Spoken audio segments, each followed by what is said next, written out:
T हमारे पास एक linear transformation है जो V से W के ऊपर है, और U जो है लीनियर ट्रांसफॉर्मेशन है जो W से Z के ऊपर है।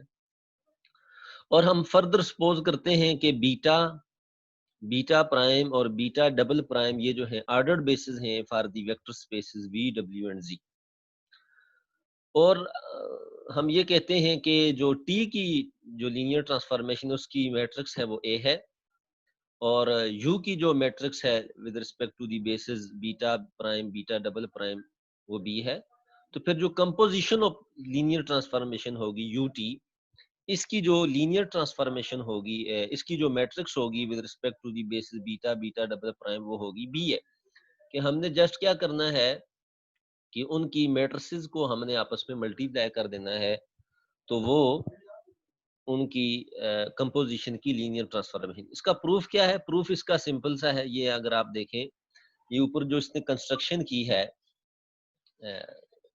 लेट करता है कि जी जो बीटा है बेसिस वो है अल्फा 1 अल्फा 2 अल्फा n, और beta prime beta 1 beta 2 beta m ये वेक्टर स्पेस W की बेसिस है, और बीटा डबल प्राइम ये है गेमा 1 गेमा 2 गेमा p, ये जो है वो Z की बेसिस है। और इसी तरह वो कह रहा है कि ए जो है वो pair B beta beta prime में जो बेसिस हैं इनमें जो मैट्रिक्स है टी की वो ए है, और similarly beta prime beta double prime में जो है वो बी है, लीनियर ट्रांसफॉर्मेशन यू की मैट्रिक्स है। तो अब हम ये चेक करना चाहते हैं कि जो यू टी होगा, कंपोजिशन होगा, इसकी मैट्रिक्स क्या होगी इन बेसिस में। तो अगर आप जानते हैं कि अगर अल्फा कोई वेक्टर है वेक्टर स्पेस वी में, तो T alpha in the basis beta prime वो क्या होगी? ए। हमने उस मैट्रिक्स को उसके ऊपर ऑपरेट करना है, और यू टी अल्फा जो है वो अगर हम इसको कंपोज करें तो वो क्या होगा? B into T alpha beta, क्योंकि टी अल्फा जो है वो वेक्टर स्पेस डब्ल्यू में जा रहा है,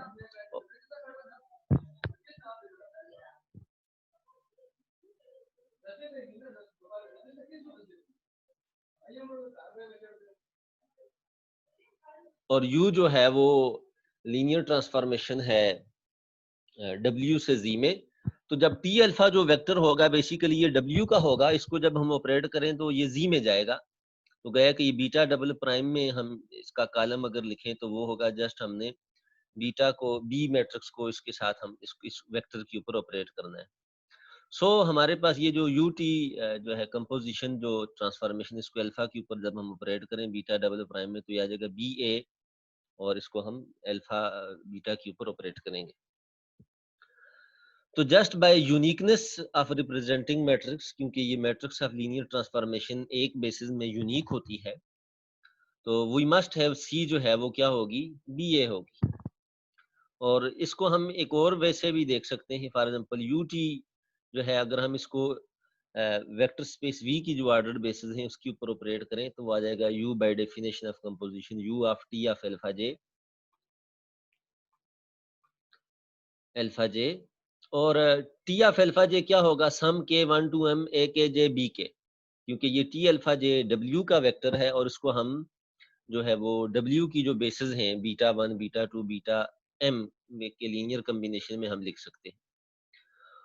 और जस्ट फिर हमने क्या करना है, क्योंकि ये ए के जे ये स्केलर्स हैं, ये मैट्रिसेस के कोफिशिएंट्स हैं और ये स्केलर्स हैं, तो जब हम इसके ऊपर ऑपरेट करेंगे यू को तो स्केलर बाहर आ जाएंगे, यू जस्ट वेक्टर पे ऑपरेट होगा। और अब क्योंकि यू बीटा के जो है ये आपके पास z का वेक्टर है, और बीटा डबल प्राइम जो है वो गेमा 1 गेमा 2 सो ऑन अप टू गेमा p जो है ये बेसिस हैं लीनियर ट्रांसफॉर्मेशन यू की, तो फिर हम इसको इनके लीनियर कॉम्बिनेशन में लिख सकते हैं। उसने लिखा I1 to P B I के गेम आई के, और हमने जस्ट सम को इंटरचेंज किया, क्योंकि ये स्केलर जो हैं ये फील्ड से हैं, और फील्ड हम अमूमन जो है कम्यूटेटिव लेते हैं। इसको हम लिख सकते हैं बीटा आई के ए के आई जे बी आई के ए के आई जे इंटू गेमा आई, और ये बेसिकली अगर आप देखें तो ये आपके पास एक इंट्री है जिसको उसने सी आई जे जो इसके इक्वल है, ये आपके पास बी ए मैट्रिक्स को अगर आप मल्टीप्लाई करें तो उनकी जो मैट्रिक्स प्रोडक्ट सी आएगा उसकी एंट्रीज ये होंगी। तो ये सिंपल सा एक थ्योरम था। नेक्स्ट आपके पास जो रिजल्ट है वो ये है कि फॉर एग्जांपल अगर आप देखें कि अगर यू और टी जो है वो इन्वर्टिबल लीनियर ट्रांसफॉर्मेशन है, तो इनको अगर हम कंपोज करें फ्रॉम लेफ्ट और राइट यू को, तो आपके पास आइडेंटिटी आएगी। और ये इक्विवेलेंट है कि इनकी जो मैट्रिसेस होंगी, मैट्रिसेस ऑफ लीनियर ट्रांसफॉर्मेशन, वो एक आइडेंटिटी मैट्रिक्स होगी with respect to the basis beta. ये ऑपरेटर ले रहा है।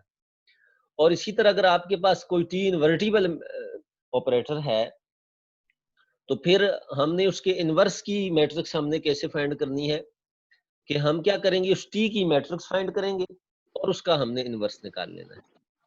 फॉर एग्जांपल इसको मैं एग्जांपल के साथ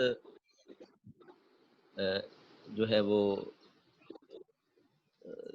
सपोर्ट करने की कोशिश करूंगा। फॉर एग्जांपल अगर आप देखें, ये आपके पास एक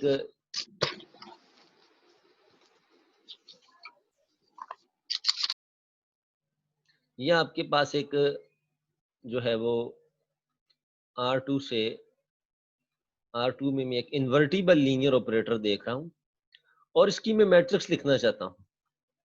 फॉर एग्जांपल ये इन्वर्टिबल है with respect to standard basis T of xy equal to x plus y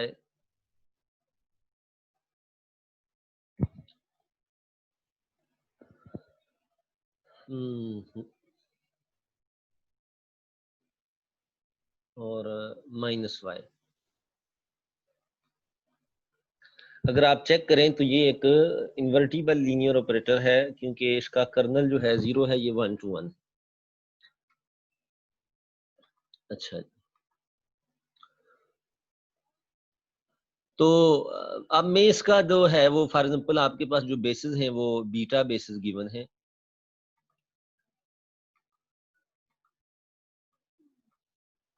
beta basis हैं, फॉर एग्जांपल स्टैंडर्ड बेसिस हैं जो अल्फा 1 आपके पास है 1 0,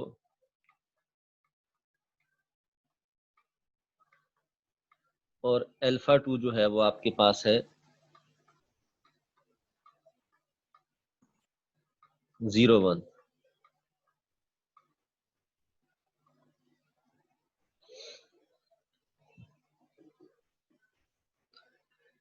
हम इसके जो इनवर्स है उसकी हम मैट्रिक्स निकालना चाहते हैं, तो हम क्या करेंगे, हम सिंपल इस टी की मैट्रिक्स निकालेंगे। और तो टी की मैट्रिक्स निकालने के लिए हमें पहले ये जो स्टैंडर्ड बेसिस के एक्शन देखना पड़ेगा, क्या है ये किसकी इक्वल है। तो ये बेसिकली है टी ऑफ 1 0।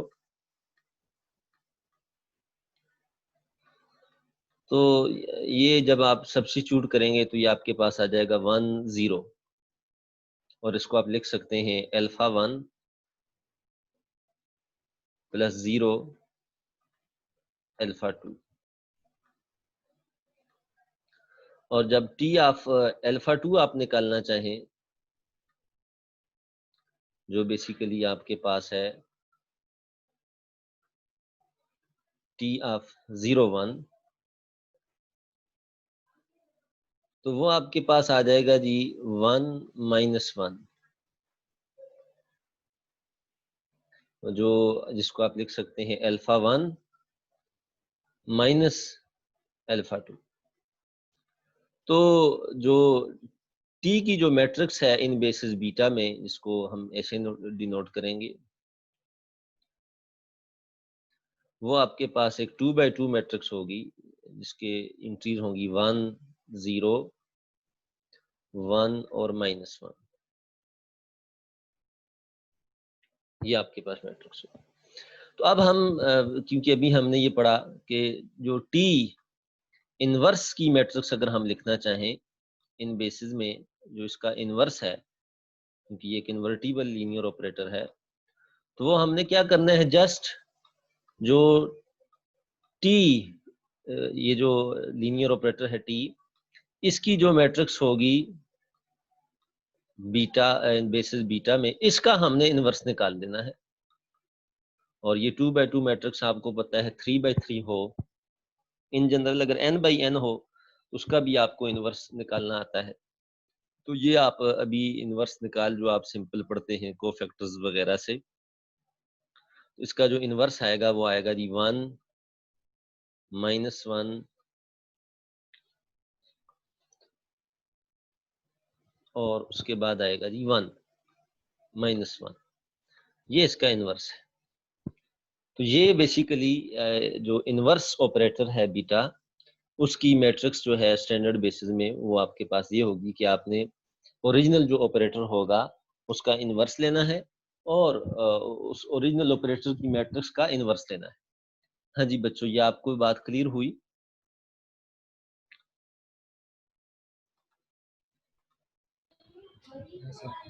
अच्छा अच्छा, तो इसी बात को उसने जो है वो यहाँ जनरली लिखा हुआ और आपको मैंने ये थ्योरम की फॉर्म में बता दी।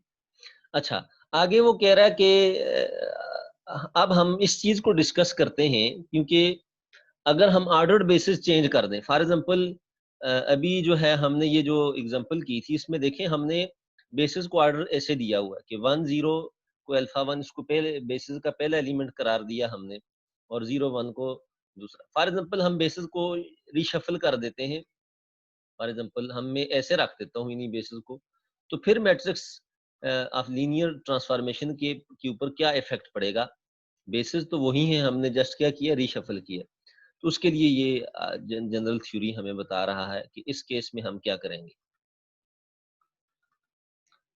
तो वो कह रहा है कि for the sake of simplicity we consider the question only for linear operator. हम जस्ट लीनियर ऑपरेटर के लिए ले लेते हैं जिसमें वेक्टर स्पेसेस सेम है। तो बाकियों के लिए जस्ट हमने क्या करना है, बेसिस को चेंज करना है। फॉर एग्जांपल दूसरी हमने बेसिस डिफरेंट ले लेनी है, बाकी प्रोसीजर वही है। तो सो दैट कि हम सिंगल ऑर्डर्ड बेसिस यूज करें, वेक्टर स्पेसेस सेम होंगी, वरना जो है हमें डिफरेंट लेना पड़ेगा। लेट हेलो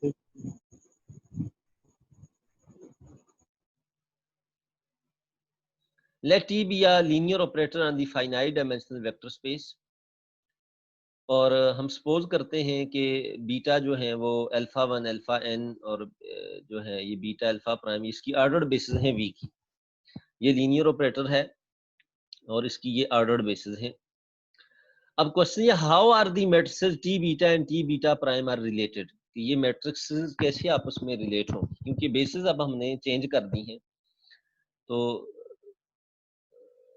और आप ये जानते हैं कि ये आप प्रीवियस चैप्टर भी आप देख लें, अगर आपको मैंने एक एग्जांपल करवाई थी पी मैट्रिक्स की, कि हमारे पास एक यूनिक इन्वर्टिबल मैट्रिक्स एग्जिस्ट करती है कि सच दैट ये जो बेसिस हैं अल्फा 1 अल्फा 2 जो है वो, अगर कोई भी वेक्टर आप ले लें अल्फा वेक्टर स्पेस वी का, और इसको आप जो बीटा बेसिस हैं इसमें इसका कोऑर्डिनेट वेक्टर लिखें, तो वो इक्वल होगा कि ये जो अल्फा वेक्टर है इसका अनदर बेसिस में कोऑर्डिनेट वेक्टर लिख के पी को इसके ऊपर ऑपरेट कर दें। तो ये जो मैट्रिक्स है बेसिकली जो पी, जिसके ये कॉलम्स हैं P1 sir excuse me sir, ये there is a unique invertible n cross n। हाँ ये सर यूनिक यूनिक का मतलब ऐसे क्या, ये यही वे है बस, ये इसको एक ही वे है, प्रूव कर? एक ही वे है, ये आपके पास एक ही वे है कि अगर for example two different basis हों, ये जिस तरह ऊपर उसने बात, एक अल्फा 1 अल्फा 2 अल्फा n हो और दूसरी अल्फा 1 प्राइम अल्फा प्राइम हो, तो कोई वेक्टर हो अल्फा, हम उसका कोऑर्डिनेट वेक्टर लिखना चाहते हैं बीटा बेसिस में, तो हम क्या करेंगे, हमारे पास एक ऐसी मैट्रिक्स एग्जिस्ट करेगी जरूर यूनिक, वो यूनिक होगी। तो कि सच दैट हम बीटा प्राइम के कोऑर्डिनेट वेक्टर के ऊपर उसको ऑपरेट करेंगे तो एग्जैक्टली वो आपके पास ये कोऑर्डिनेट वेक्टर आएगा। और ये मैट्रिक्स बेसिकली क्या होगी,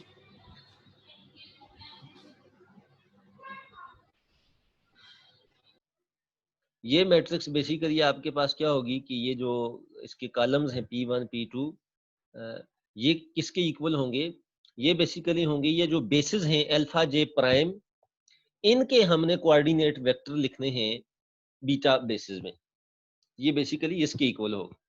तो बाय डेफिनेशन अगर हम टी को ऑपरेट करें अल्फा के ऊपर और उसका कोऑर्डिनेट वेक्टर लिखना चाहें बीटा बेसिस में, तो हम क्या करेंगे, इसकी मैट्रिक्स को ऑपरेट करेंगे अल्फा की कोऑर्डिनेट वेक्टर के ऊपर।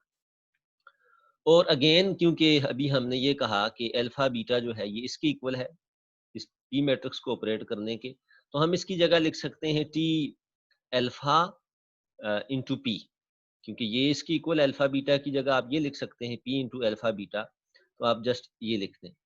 तो इन दोनों इक्वेशनों को अगर आप कंबाइन करें, ये जो ऊपर 3.7 लिखी और 3.9 है और 3.8 है, तो आप लिख सकते हैं T in the basis beta, ये देखें T in T basis beta, क्योंकि ये दोनों इक्वल हैं, alpha into P alpha into beta prime, this is equal to P into T alpha beta prime. क्योंकि ये पी इन्वर्टिबल है तो दोनों तरफ आप इनवर्स को अप्लाई करें, तो आपके पास क्या बचेगा जी, यहाँ बचेगा T beta into P of alpha beta prime, ये पी इनवर्स बाहर आ गया और ये पी कैंसिल हो जाएगा, और T alpha into beta prime as it is, so that आपके पास क्या होगा कि टी बीटा, टी जो ऑपरेटर है बेसिकली, ये अल्फा इसका कोऑर्डिनेट वेक्टर एक के लिए हमने लिखा, तो इन जनरल जो मैट्रिक्स होगी बेसिस बीटा प्राइम में इस टी की, टी बीटा, वो एग्जैक्टली आपके पास होगी P inverse T beta P के इक्वल होगी। तो ये एक डेफिनेशन है आपके पास, जिसको नेक्स्ट वो डेफिनेशन की फॉर्म में भी लिखता है, और इसको जस्ट थ्योरम की फॉर्म में इसने आगे लिखा हुआ है कि let V be a finite dimensional vector space over the field f and let beta and beta prime be the ordered basis for v. Suppose that t is a linear operator on v. If p is any n by n matrix with columns pj this one, then जो आपके पास matrix होगी वो इसकी equal होगी। Alternatively अगर u आपके पास को linear operator है defined by this one u alpha J prime, जो इन बेसिस को दूसरी बेसिस के ऊपर मैप करवाता है, तो फिर उसकी जो मैट्रिक्स होगी क्या होगी टी बीटा प्राइम की, कि हमने जस्ट उस u का इनवर्स ले लेना है और सिंपल ये होगी। इसको एग्जांपल के साथ भी हम देखते हैं।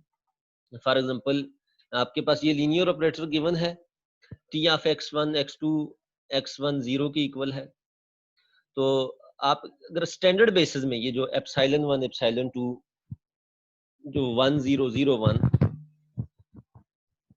अगर स्टैंडर्ड बेसिस में इसकी आप मैट्रिक्स लिखना चाहें तो आप इजीली ये देख सकते हैं कि ये इसकी इक्वल आएगी। अब हम सपोज करते हैं कि बीटा प्राइम और बेसिस हैं R2 की, और जिनके वेक्टर्स ये एप्सिलॉन 1 प्राइम 1 1 है और एप्सिलॉन 2 प्राइम 2 1 है, ये भी बेसिस है।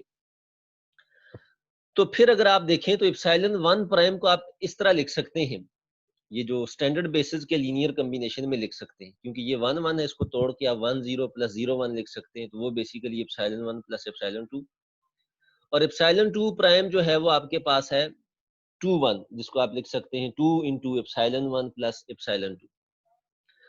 तो आपके पास जो ये जो कंडीशन है अगर आप देखें तो इसको आप ऐसे लिख सकते हैं, पी जो आप मैट्रिक्स निकालना चाहें तो वो आ जाएगी 1 1 और उसके बाद 2 1, क्योंकि ये बेसिकली आपने ये जो मैट्रिक्स है, ये जो चीज है, इसको आप ऐसे लिख सकते हैं 1 2 और उसके बाद 1 1, ये जस्ट इसको आपने कॉलम में लिखना है और उसके बाद इसको आपने कॉलम में लिखना है, और ये ऑपरेट हो रहा है इस कॉलम पे एप्सिलॉन 1 और एप्सिलॉन 2 के ऊपर, ठीक है। तो ये आपका जो ये जो मैट्रिक्स है ये पी है। तो पी ये है, अगर आप सिंपली शार्ट कंप्यूटेशन करें तो कैलकुलस इसके ऊपर अप्लाई करें सिंपल, तो ये एक इन्वर्टिबल है, इन्वर्टिबल मैट्रिक्स, और ये इसका इनवर्स है। तो अब हम टी की जो है वो मैट्रिक्स लिखना चाहते हैं, ये जो गिवन लीनियर ऑपरेटर, हम क्या करेंगे कि जो टी बीटा है जो गिवन बेसिस में स्टैंडर्ड बेसिस में उसकी मैट्रिक्स लिखेंगे जो है 1 0 0 1, उसको इसकी मैट्रिक्स के साथ आप मल्टीप्लाई कर देंगे और फिर पी के साथ, तो ये जब सिंपल मल्टीप्लिकेशन करेंगे तो आपके पास ये मैट्रिक्स आएगी। तो अगर हमारे पास गिवन बेसिस मौजूद हो, स्टैंडर्ड बेसिस फॉर एग्जांपल मौजूद हो, और जो है वो तो हमारे पास एक और बेसिस में वो पूछना चाह रहा है कि इसमें आप इसकी मैट्रिक्स लिखें, तो आपने क्या करना है कि आपने उन बेसिस को उनके लीनियर कॉम्बिनेशन में लिखना है गिवन बेसिस के, और फिर उसके बाद मैट्रिक्स पी निकालनी है, उसका इनवर्स निकालना है और सिंपल इस फार्मूले को अप्लाई करना है। तो ये आपके पास गिवन लीनियर ऑपरेटर की मैट्रिक्स आ जाएगी इन अदर ये जो दूसरी बेसिस गिवन होंगी उसमें। ठीक है बच्चों,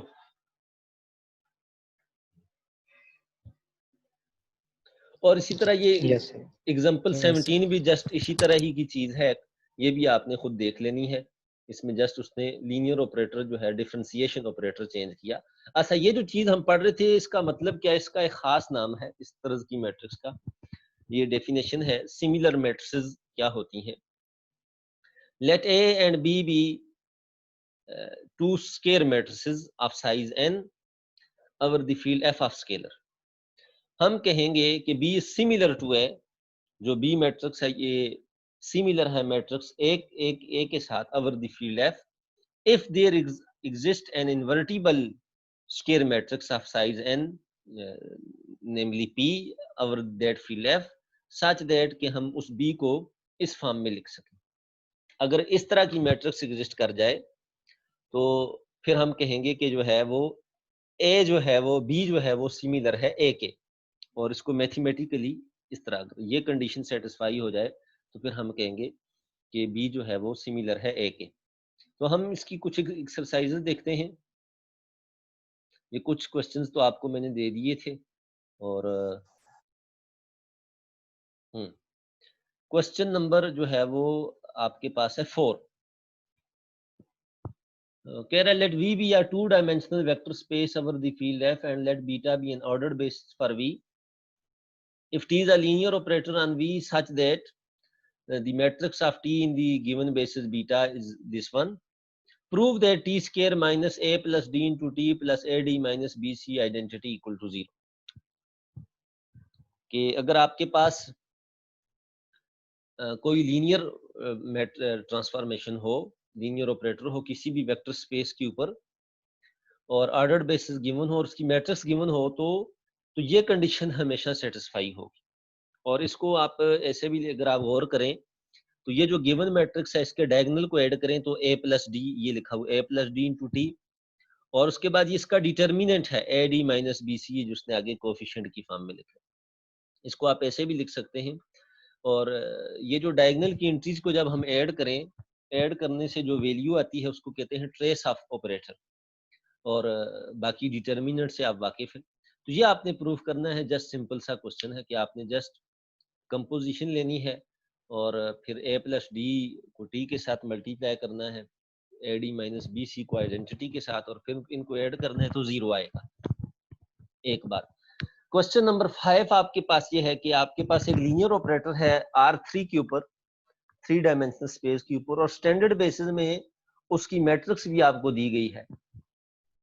और क्वेश्चन वो आपसे ये पूछ रहा है कि इसकी रेंज जो है वो लीनियर ऑपरेटर टी की जो रेंज है उसकी, क्योंकि रेंज सब स्पेस होती है, उसकी आपने बेसिस निकालनी है। और सिमिलरली जो नल स्पेस है, क्योंकि वो भी सब स्पेस होती है, उसकी भी आपने बेसिस निकालनी है।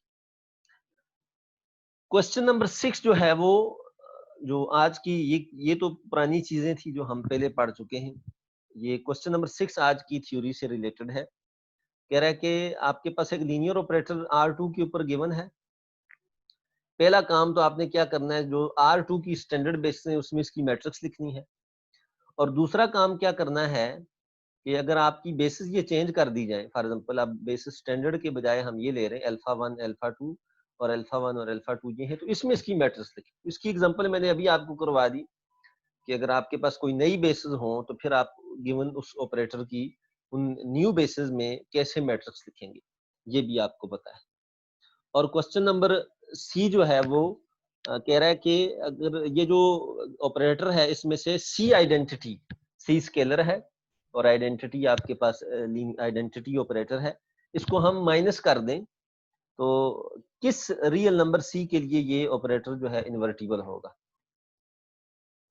और क्वेश्चन नंबर डी जो है वो बीटा जो है, अगर ऑर्डर्ड बेसिस है R2 की और जो गिवन ऑपरेटर की जो मैट्रिक्स है बीटा बेसिस में वो ए है, तो फिर शो करें कि ये इसकी जो ऑफ डायगोनल एंट्रीज हैं A12 A21 ये हमेशा नॉन जीरो होंगी। जो ऑफ डायगोनल एंट्रीज होंगी ये हमेशा नॉन जीरो होंगी।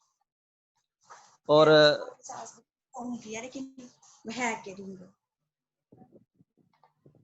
दोस्तों का कंपैरिजन ना बकवास किया करो। और बच्चे वसीम आरफ क्या कर रहे हो यार। और उसके बाद क्वेश्चन नंबर 7 भी हूबहू इसी तर्ज का है कि ऑपरेटर गिवन है आपको, आपने उसकी मैट्रिक्स लिखनी है और फिर उसने दूसरे पार्ट में ऑर्डर बेसिस चेंज की हैं उनमें लिखनी है। और क्वेश्चन नंबर इसका जो थर्ड पार्ट है सी पार्ट, उसमें पूछ रहा है कि शो करें कि ये जो ऑपरेटर है ये इन्वर्टिबल है, और फिर उसके बाद इसका जो टी इनवर्स है वो आप निकाल के दें कि वो क्या होगा। और उसके बाद क्वेश्चन नंबर 8 भी आपने करना है, और क्वेश्चन नंबर 8 के बाद जो है वो आपने जस्ट क्वेश्चन नंबर 8 काफी। ठीक है बच्चों।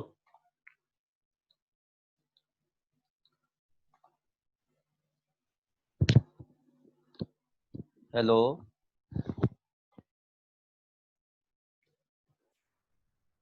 जी सर ठीक है। तो बाकी आपने चीजें जो है वो स्किप कर देनी है।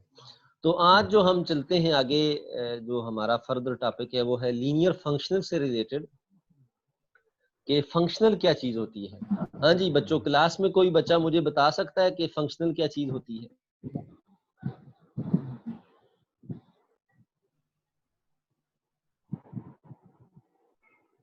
हाँ जी बच्चों।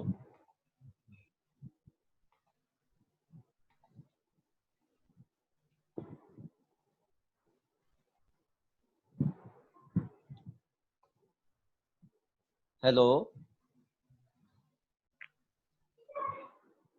जी सर। मैं पूछ रहा हूँ आपसे कि क्लास में कोई बच्चा ये बता सकता है कि फंक्शनल क्या चीज होती है?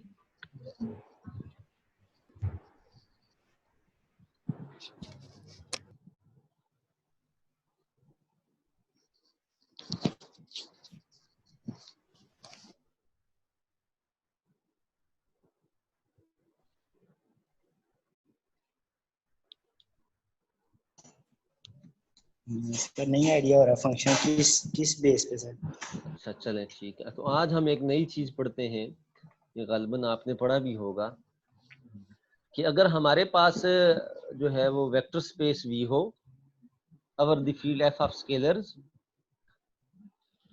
तो लीनियर ट्रांसफॉर्मेशन, वो लीनियर ट्रांसफॉर्मेशन जो वेक्टर स्पेस से करस्पॉन्डिंग फील्ड के ऊपर डिफाइन हो, उसको लीनियर फंक्शनल कहा जाता है। तो linear functional basically for example R2 जो है वो आपके पास एक वेक्टर स्पेस है अवर द फील्ड एफ। तो कोई सा भी जो फंक्शन है जो R2 से करस्पॉन्डिंग फील्ड, क्योंकि R2 वेक्टर स्पेस है अवर R, इसके ऊपर जो भी फंक्शन होगा उसे हम फंक्शनल कहेंगे। और अगर ये लीनियर भी होगा तो फिर हम इसे कहेंगे कि ये लीनियर फंक्शनल है। अच्छा, तो ये जस्ट उसने नीचे लीनियर फंक्शनल की डेफिनेशन लिखी हुई है कि वो एक लीनियर ट्रांसफॉर्मेशन है जो उसकी कंडीशन को सेटिस्फाई करे। और उसकी इसने एग्जांपल दी है कि एफ एन जो है आपके पास एक, आप जानते हैं कि एक वेक्टर स्पेस है अवर द फील्ड एफ। एफ कोई सा भी फील्ड है आपके पास, तो इससे एफ जो है वो एफ एन से क्योंकि ये एन टपल्स की स्पेस है, करस्पॉन्डिंग जो फील्ड है एफ का वो आर हो सकता है, सी हो सकता है, क्यू हो सकता है, इसके ऊपर आप ये फंक्शन डिफाइन करें तो आप ये चेक कर सकते हैं कि ये आपके पास एक फंक्शनल है और लीनियर फंक्शनल है। आप लीनियर फंक्शनल की जो कंडीशन है वो भी सेटिस्फाई आप करवा सकते हैं। ये बेसिकली वेक्टर है इसका अल्फा। तो इसको भी हम मैट्रिक्स की फॉर्म में रिप्रेजेंट कर सकते हैं क्योंकि ये लीनियर ट्रांसफॉर्मेशन है।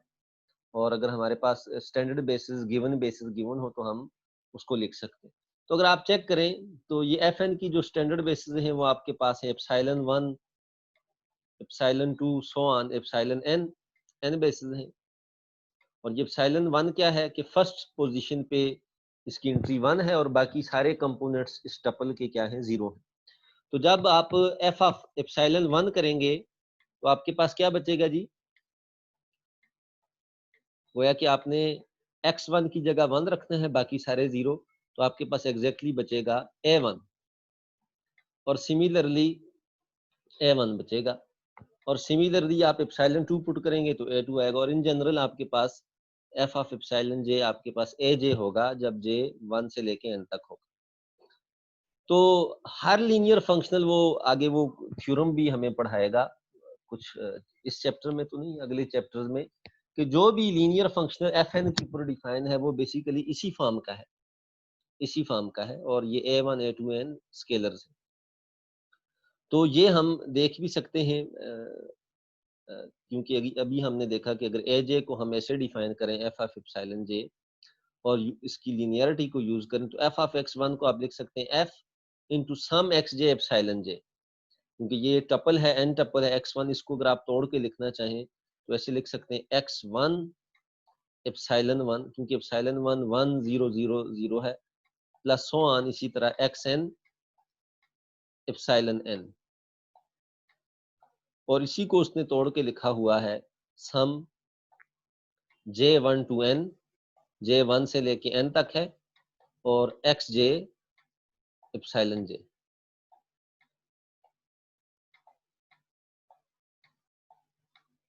xj एप्सिलॉन j, ये इसने लिखा हुआ है। और ये xj एज इट इज, और जो है वो जब इसको f को इसके ऊपर ऑपरेट करेंगे तो ये आ जाएगा f ऑफ एप्सिलॉन j, क्योंकि xj जो है वो आपके पास क्या है, स्केलर्स हैं।